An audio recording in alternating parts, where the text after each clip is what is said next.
아버지가 그렇게 쓰러지고 나시니까 되게 허무해지더라고요. 그때부터 미래를 생각하는 게 크게 돈 안 벌어도 답답하면서 그냥 게임하고 그래 살자 그런 생각을 벌써 가진 거예요.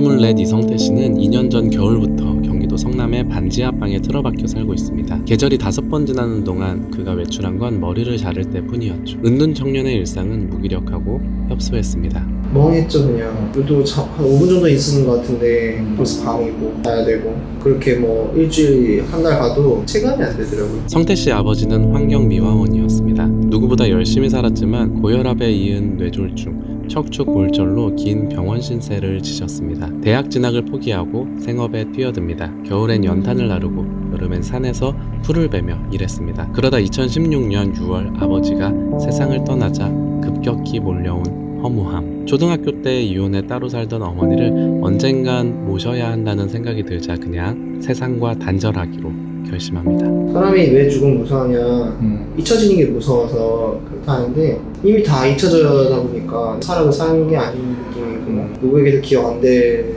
존재라고 생각하다 보니까 1992년생 박기윤 씨는 2016년 하반기부터 집 밖에 나가질 않았습니다. 아니, 사람을 만나면 마음이 불안해져 나갈 수가 없었답니다. 이 증상은 군대 전역 후 대학에 복학하면서 시작됐습니다. 수업 들어가면 땀이 온몸에 젖고 불안 증상이 올라오니까 정신과를 그때 다니기 시작했고 약을 먹으면서 한 학기 버티고 한 학기 더 다녀보다가 밖에 나가려는데 가슴이 심장마비가 올 것 같은 그런 예감이 딱 들었습니다. 3, 4개월을 쉰 뒤 주유소 세차장 알바를 시작했는데 증상은 여전했고 다시 3개월 쉬다 에어컨 설치 보조 알바에 나섰지만 역시 마찬가지였습니다. 다시 복학, 또 실패, 다시 백화점 아르바이트, 또 실패. 이때부터 3년여간의 은둔이 시작됐습니다. 이런 증상은 불안했던 군 생활이 원인이었을까요? 이렇게 묻자 기윤 씨는 중학교 시절을 회상했습니다. 중3 때는 조별과제가 있었는데 그중 2명이 저를 괴롭히는 애들이었고 저랑 아무 관계없는 그런 한 명의 집에 가서 조별과제를 같이 했는데 힘으로 저를 제압해서 제 옷을 벗기고 제 같은 걸 동영상을 찍어줬어요. 다음날 학교에서 뭐 몇 명 동영상을 같이 멀리 전학을 갔지만 그곳에서도 괴롭힘은 이어졌고 당시 폭력의 기억은 대학까지 이어져 대학에서도 친구를 사귀기 어려웠습니다. 결국 도피하듯 군대에 갔고 전역한 뒤 사람을 보면 불안해지는 증상이 생긴 거죠. 세상을 피해 방 안으로 들어간 청년들은 조금씩 시들고 있었습니다. 일주일 때마다 다르고 거의 기본 한 새벽 2시, 3시 넘겼거든요. 이런 웬만하면 오후 좀 조용해질 때까지 방 밖에 기다리다가 오후쯤 됐을 때 일어났어요. 밥 먹고. 김기윤 씨는 고1 때 자퇴하고 은둔을 시작했습니다. 아버지가 어머니를 많이 때렸었어요. 술 같은 걸 좀 드셔서 그런 건지. 네, 술이요. 일단 뭔가 부모님이 뭔가 방치하는 느낌이었고 잘 신경 써주지 않는 그렇고. 그는 거의 하루 종일 방 안에서 게임을 했습니다. 그러나 게임이 그렇게 좋았던 건 아니었답니다. 그게 아니라 뭔가 딱히 할 것도 없고 심심하니까 했던 것 같아요. 뭐 많으면 정말 하루 종일 할 때도 있었고 기본 뭐 5시간, 10시간 했던 것 같아요. 돈을 쓰지 않으면서 방 안에서 시간을 때우기로는 게임만 한 게 없었던 거죠. 정선우 씨는 은둔 생활을 9년이나 했습니다. 선우 씨의 아버지는 술을 마시면 어머니를 때렸고 어머니는 악을 쓰며 다퉜습니다. 초등학교 3학년 때 전학 간 학교에서 학교 폭력까지 당하자 모든 걸 내려놓고 포기하고 싶었답니다. 결국 고1 때 자퇴하고 그렇게 은둔의 생활이 시작됐습니다. 선우 씨는 지난 9년간 외출했던 날을 거의 떠올리지 못했습니다. 2달에 한 번 이혼한 아버지를 보러 간 게 정기적인 외출의 전부였죠. 학교를 다니지 않으면 괜찮아질 거라 생각했지만 은둔의 삶은 기대와 달랐습니다. 하루는 어머니가 칼처럼 쏘아붙였습니다. 아주 잘 두드려 맞았다.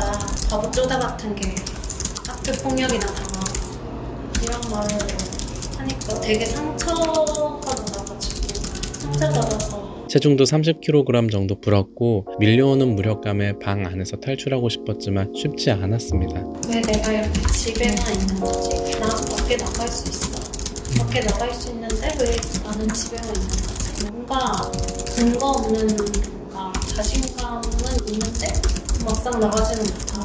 안일석 씨는 어머니가 가정보다 친구들과 노는 걸 더 중시했다고 기억했습니다. 어머니는 감정 기복이 심해 자식들에게 잘해주다가도 갑자기 욕설과 험담을 했습니다. 중학교 때 왕따 문제로 마음고생을 하다 어머니에게 털어놨더니 그때 듣는 것 중에 되게 충격적인 게 누나들은 다 가만히 잘 학교 잘 다니는데 너만 왜 그러냐? 라고 해가지고 지난해 고3이던 일석 씨는 인문계 학과 진학을 원했지만 어머니는 기술을 배워 취직하라고 밀어붙였습니다. 지방의 기능대 전기과에 합격했지만 입학일이 다가오면서 불안해졌고 결국 어머니에게 털어놨더니 엄마한테 정말 정중하게 엄마 이건 저랑 안 맞는 것 같아요. 제가 요 몇 개월 사이에 다른 걸 알아볼 테니까 좀 이해해 주세요 라고 말씀해. 근데 그때부터 인신공격 많이 하시더라고요. 저한테 대놓고 좀 방 앞에서 욕설이랑 한숨 쉬시면서 험담도 하시고 그래가지고 되게 싫었어요. 결국 일석씨는 어머니가 없는 방 안으로 숨는 길을 택했습니다. 2000년생 문세훈 씨.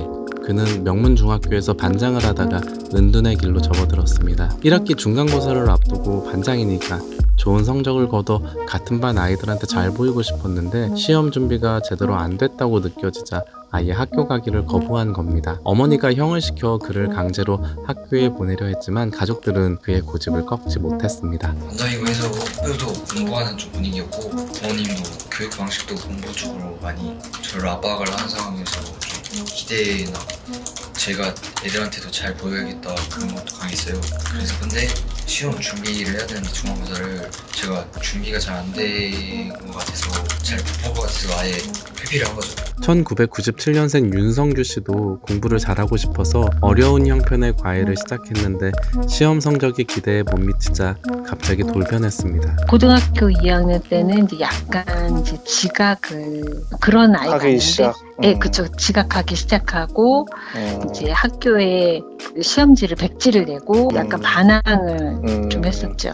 성규 씨는 고등학교를 졸업한 뒤 4년 넘게 은둔 생활을 했습니다. 은둔 청년들은 폭력적이고 경쟁적인 세상을 피해 방 안에 들어갔지만 방 안에 있는 동안 자신을 원망하고 자책했다고 한 목소리로 고백했습니다. 거의 매일 스스로에게 상처를 주고 스스로를 괴롭게 만들고 스스로에게 거짓말을 하면서 거의 상처를 줬던 것 같아요.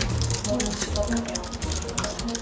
근데 책상 모서리 같은데 그냥 머리를 그냥 계속 들이받았어요. 그냥 나의 이 심리적 아픔이 과연 이거 육체적인 아픔보다 덜할까 하면서 그냥 계속 들이받았어요. 그냥 머리를 선풍기 걷어차고 가습기 막 던지고 생명이 없는 거한테 막 풀었던 것 같아요. 이들은 세상과 소통하고 싶어 했습니다.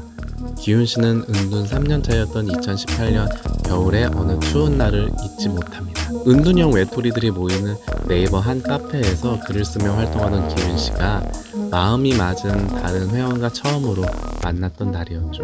처음 만난 건 이제 셋이서 만났는데 근데 되게 짠했어요. 그냥 저보다도 훨씬 더 길게 은둔했던 사람들이었고 만나서는 일단 처음에 밥을 먹는데도 진짜 이 사람들 되게 아픈 사람이고 제가 오히려 좀 보듬어주고 싶을 정도로 진짜 말을 몇 마디 안 하고 그 되게 어색한 분위기였는데 아프지 않은 사람들한테는 되게 좀 이상해 보일 수 있을 것 같은데 이제 우리끼리는 아니까 그런 것들이 이제 슬펐고 우리가 만난 이성태, 박기훈, 송근재, 김기윤, 정선우, 안일석, 문세훈, 윤성규 씨 그리고 국내 13만 1,600여 명으로 추정되는 19살에서 39살 사이의 은둔형 외톨이들은 다시 세상과 소통할 수 있을까요?